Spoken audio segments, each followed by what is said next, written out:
매번 듣기만 하는 것도 그러니 저도 이야기 한번 보태봅니다.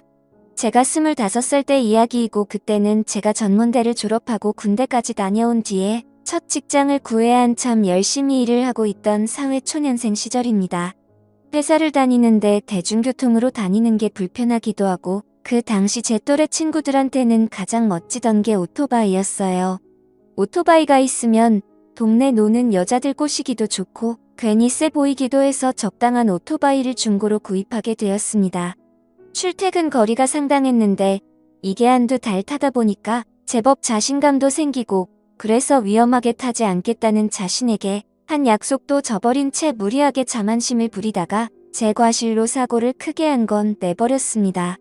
팔 하나 부러진 거면 엄청 싸게 먹힌 거기는 했지만 오토바이도 그동안 모아온 돈도 다 사라져버리고 말았습니다. 아무튼 제가 그때 팔이 부러지면서 병원에 입원을 하게 되었어요. 한참 피 끓는 청춘이라서 그런지 젊은 간호사들만 보면 괜히 찝쩍거리고 싶어서 입이 근질근질 하더라고요. 넘쳐나는 에너지를 주체 못해서 어쩌다 보니 여자들이 아니라 같은 병실을 쓰던 아저씨들하고만 엄청 친해지게 되었습니다. 아저씨들이 특히 제가 어리다고 간식도 잘 챙겨주시고 그랬어요. 팔이 부러지고 뭐 여러가지 이유로 아파서 입원한 사람들 치고는 담배가 그렇게 피고 싶었는지 하루에도 몇 번씩 흡연 구역에서 모여서 놀고 그랬습니다.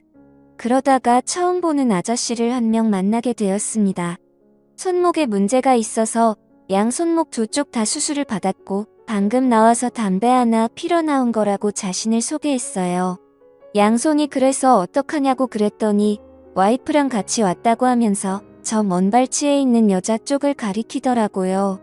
먼발치에서 봤는데도 그 여자가 눈에 들어온 이유는 미모도 미모였지만 아저씨의 와이프라고 부르기에는 나이 차이가 너무 많이 나 보였어요.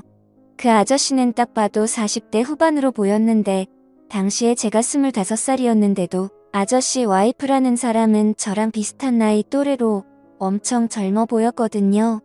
멀리서 봐서 얼굴이 잘 보이지 않는데 머리는 허리까지 올 정도로 길고 얼굴도 주먹만한 게 비율도 엄청 좋았습니다.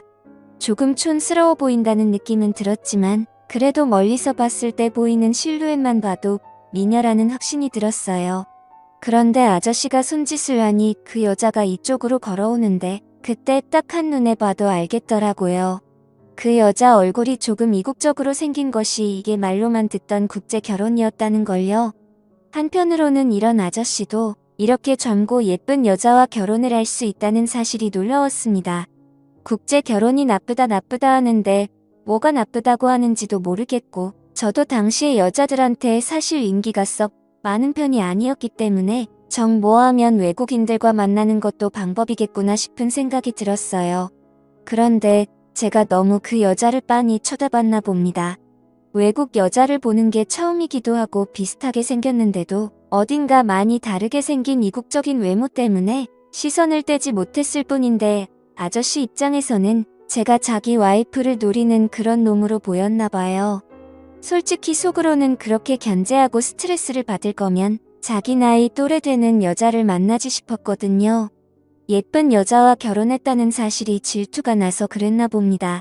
아무튼 아저씨한테 외국인을 처음 봐서 신기해서 그랬다고 둘러대니 아저씨도 마음을 열더라고요. 그러면서 몇 마디 나눴는데 알고 봤더니 아저씨는 제 고향집에서 30분도 안 되는 거리에 살던 동네 사람이었어요. 병실은 제가 지내던 병실하고 조금 떨어져 있었는데 그래도 고향 사람이라고 아저씨가 제 병실까지 와서 과일 들어왔다고 챙겨주시고 몸에 좋은 거라고 하면서 이것저것 막 가져다 주셨어요. 아저씨의 와이프는 당연히 아저씨를 마주칠 때마다 매번 마주쳤는데 특히 제가 병실에만 있는 게 갑갑해서 옥상 공원에 나갔을 때만큼은 그냥 혼자서만 있을 때 마주치고는 했습니다. 병원 입원 생활이 별거 있는 게 아니죠. 그때는 심지어 핸드폰으로 인터넷 하기도 어려웠던 시대라서 병원에서 보내는 시간이 엄청나게 무료했습니다. 다인실이라서 아저씨들이 보고 싶은 TV 프로밖에 못 봤어서 정말 보기 싫은 걸 억지로 봐야 할 때도 있었어요. 그리고 아저씨들하고도 사이가 좋기는 했지만 또래가 아니다 보니 대화를 나누다 보면 제가 껴들기 어려울 때가 있어서 저와는 잘 맞지가 않았습니다. 덕분에 저는 그때마다 CD 플레이어를 들고 옥상에 올라가서 혼자 음악을 들으며 시간을 때우는 게 일이었어요. 그리고 아저씨의 외국인 와이프를 옥상에서 몇 번 만나게 되었습니다. 처음에는 어쩌다가 마주쳤는데 언젠가부터는 그 여자가 제가 올라오는 시간에 맞춰서 올라온다는 느낌이 들었어요. 옥상에 올라와서는 제가 어디 있는지 찾으려는 듯이 두리번대는 걸 봤거든요. 그런데 그녀는 그렇게 두리번대다가 저를 찾으면 저한테 오지 않고 옥상 끝으로 가서 멍하니 하늘 저편만 바라보고 있었습니다. 그 모습에 저는 고향 생각이 나서 그러나 싶었거든요.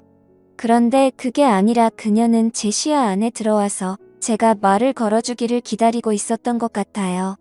아무튼 그녀에게 처음 인사를 건넸는데 그때가 딱 해가 지고 있는 시점이었습니다. 노을이 지고 있는 오렌지빛 하늘이 그녀의 얼굴에 반사가 돼서 살짝 가무잡잡한 피부와 동그랗고 커다란 눈망울이 반짝거리는데 그 모습이 정말 제 눈에는 그렇게 아름다울 수가 없었습니다. 인사하러 갔다가 오히려 그 아름다운 모습에 취해서 아무 말도 걸지 못하고 어버버거리고 있던 게 전부였어요. 그녀가 저에게 먼저 인사를 건네주더라고요. 저는 외국인이라고 그녀가 한국말을 전혀 모를 거라고 생각했는데 의사소통에 문제가 없을 정도로 말을 잘했습니다. 물어봤더니 결혼하러 오기 전에 외국어 시험을 쳐야만 결혼을 할 수 있다고 하더라고요. 참 신기했습니다. 그때 그녀와 많은 대화를 나눴는데 한국말이 능숙하기는 했지만 그렇다고 완벽한 편은 아니라서 대화 중에 막히는 부분이 생길 때도 있었습니다. 그런데 오히려 차근차근 하나씩 알려주면서 어쩔 때는 몸짓 발짓 손짓 다 섞어가며 알려주는 대화가 오히려 더 재미있다는 생각이 들었어요. 그렇게 얼마나 시간이 흐르는지도 모르고 대화를 나눴는지 밖에 어느새 깜깜해졌어요. 한여름 날씨에도 병원복만 입고 있으니 조금 쌀쌀해지기 시작했습니다. 올라올 때는 아직 더운 날씨라서 소매와 바지단을 걷어놓고 있었거든요. 그런데 조금 쌀쌀한 느낌에 걷어놓은 소매를 내리고 싶었는데 깁스를 한 팔 때문에 그게 생각처럼 잘 안 되더라고요. 그런 제 모습을 보더니 그녀가 자기가 해주겠다면서 제 소매를 내려줬습니다. 그 덕에 그녀가 저한테 가까이 붙게 되었는데 한국인에 비해 아담한 체구를 가져서 그런가 그녀가 제 앞에 바짝 다가섰는데 그녀의 정수리가 저의 코앞으로 위치했습니다. 살짝 습기를 머금은 여름철 반공기와 그녀의 샴푸 냄새가 합쳐져서 제 코를 자극하니 정신이 아찔하더라고요. 그러는 와중에 그녀가 제 앞에 무릎을 꿇더니 제가 올려놓은 바지단도 내려주기 시작했어요. 어여쁜 여자가 제 앞에 무릎을 꿇고 앉아있는데 그 모습에 정신이 아찔해지지 않을 사람이 어디 있겠습니까? 그래서 바지 정도는 제가 직접 하겠다고 했더니 그녀가 아니라면서 자기가 해준다고 묵묵히 저를 도와주더군요. 기센 한국 여자와는 다르게 순종적인 모습에 뭘 시켜도 다 해주지 않을까 하는 기분이 들어서 괜히 침이 꿀꺽 넘어갔습니다. 병원 수칙 때문에 옥상은 밤 11시에 닫았지만 초저녁인데도 그녀가 한참 자리를 비웠다는 사실을 아저씨가 알게 되면 혼이 날 것 같다면서 그녀는 그렇게 병실로 돌아갔어요. 저는 그때 이미 그녀한테 푹 빠져버린 것 같습니다. 돌아가는 그녀 뒷모습만 바라보고 있었고 그녀가 계단을 통해 내려갔을 때도 그녀가 지나간 자리만 보고 있었거든요. 짧은 시간이었지만 오랜만에 마음이 떨리는 게 제가 혹시 그녀에게 관심이 있어서 이러는가 싶었습니다. 그 다음 날부터 그녀를 병원 복도에서 마주치게 되면 그녀의 눈도 똑바로 쳐다보지 못하겠더라고요.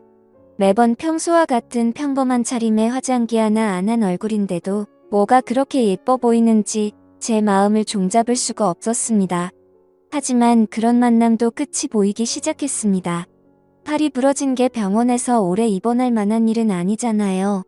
병원에서는 이제 통원 치료를 해도 되겠다고 제 퇴원 날짜를 잡아줬어요.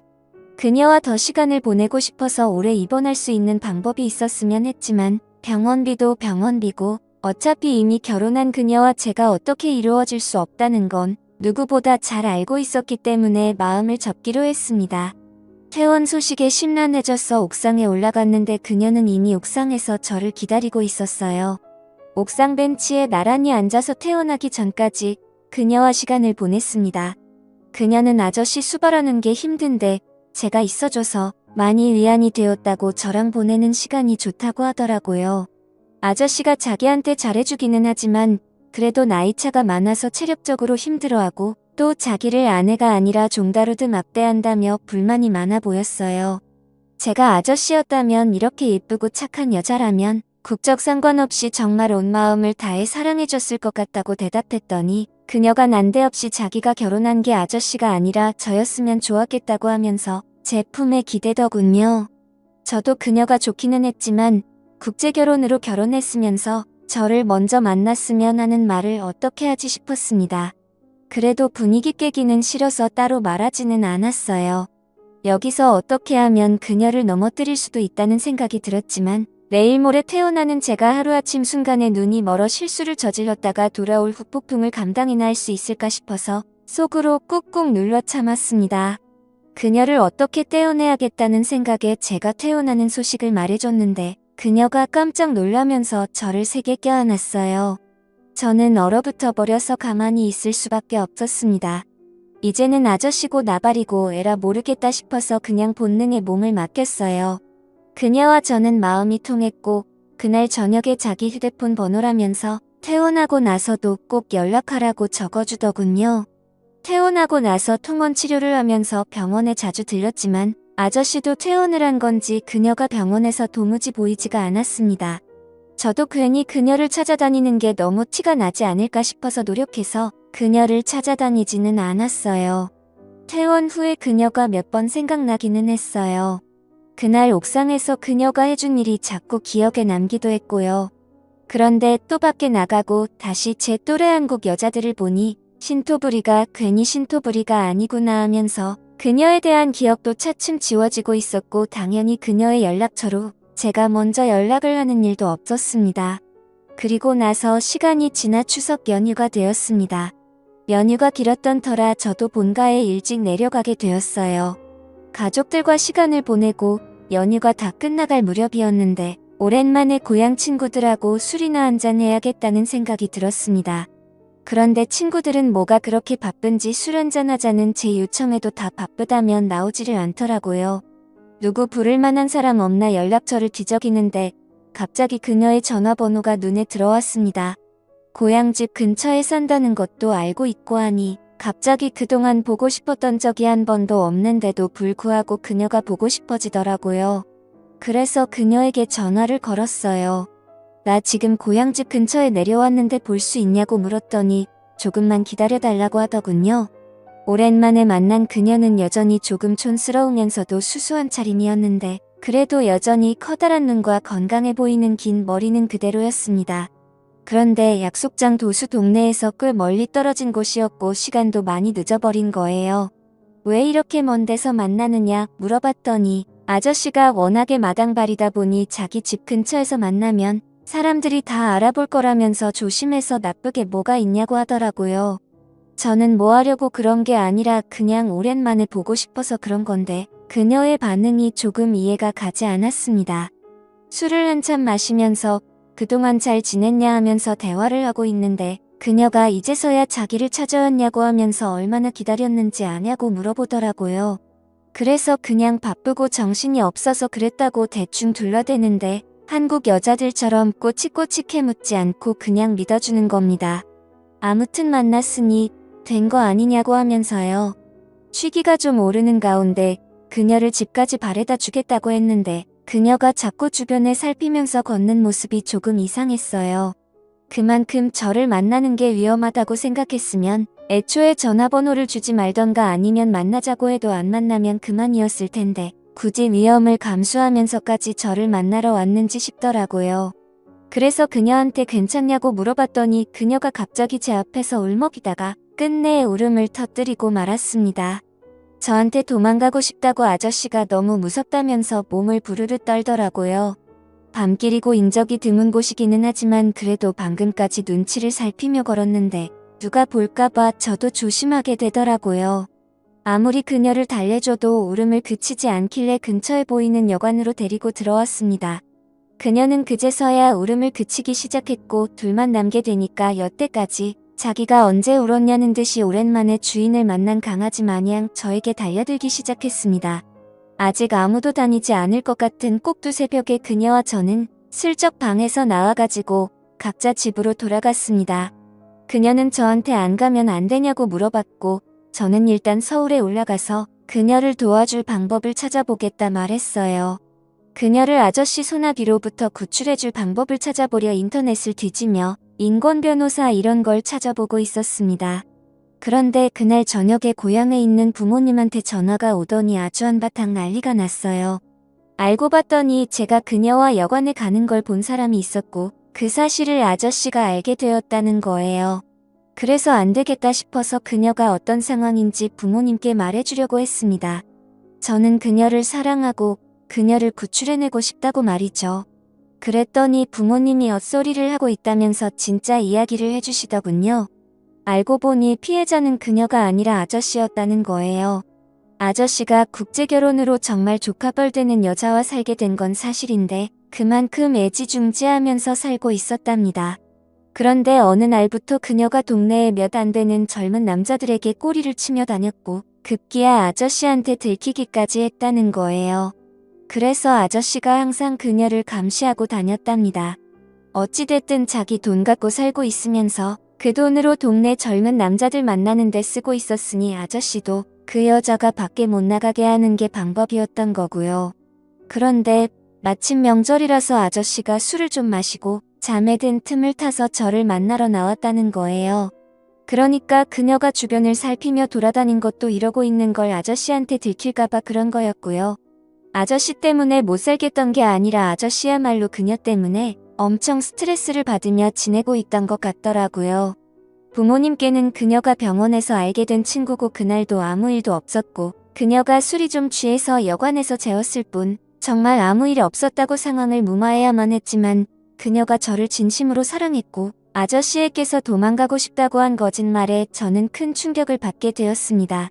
그렇게 세상 물적 모르고 순수해 보이는 여자가 저를 그렇게 이용할 거라고는 상상도 못했지요. 그 뒤로는 의심병이 생겨서 정상적인 연애도 못하게 되었고 아저씨한테 몽둥이 찜질을 당할까봐 고향도 몇 년 동안 내려가지 못했습니다. 만남에 있어서는 남들에게 떳떳할 수 있어야 하고 항상 사람을 볼 때 신중해야 한다는 교훈을 준 그녀입니다. 순정적인 외국 여자들이 관심이 갔었는데 그 뒤로는 저를 꽉 잡고 사는 기센 한국 여자인 지금의 와이프를 만나서 나름 불편하게 행복한 삶을 살고 있습니다. 결혼을 하면 어느 정도 구속되는 건 사실이에요. 그걸 견디지 못하고 밖으로 나가 도는 건 배우자에 대한 신뢰를 저버리는 일이라고 생각해요. 제가 한 행동이 아저씨에게는 결코 좋은 일이 아니지만 그래도 저는 그때 일로 좋은 교훈을 얻게 되어 다행입니다. 그녀는 아직도 아저씨랑 살고 있을지 아니면 그 버릇 못 고치고 아직도 어디서 다른 남자를 찾고 있는지는 모르겠네요. 제 사연을 읽어주셔서 감사합니다.